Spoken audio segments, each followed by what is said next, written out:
بسم اللہ الرحمن الرحیم۔ السلام علیکم۔ رمضان مبارک میں پڑھنے کی دعائیں۔ دعا پڑھنے سے پہلے اور بعد درود شریف ضرور پڑھیں۔ اے اللہ ہمارے زبان پر کلمہ طیب ہمیشہ جاری رکھ۔ اے اللہ ہمیں کامل ایمان نصیب فرما اور پوری ہدایت عطا فرما۔ اے اللہ ہمیں پورے رمضان کی نعمتیں انوار و برکات سے مالا مال فرما۔ اے اللہ ہم پر اپنی رحمت نازل فرما، کرم کی بارش فرما اور رزق حلال عطا فرما۔ اے اللہ ہمیں دین اسلام کے احکام پر مکمل طور عمل کرنے والا بنا دے۔ اے اللہ تو ہمیں اپنا محتاج بنا، کسی غیر کا محتاج نہ بنا۔ اے اللہ ہمیں لیلۃ القدر نصیب فرما۔ اے اللہ ہمیں حج مقبول و مبرور نصیب فرما۔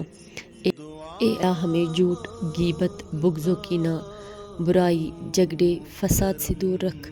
اے اللہ ہم سے تنگ دستی، خوف، گھبراہٹ اور قرض کے بوجھ کو دور فرما۔ اے اللہ ہمارے صغیرہ اور کبیرہ گناہوں کو معاف فرما۔ آمین۔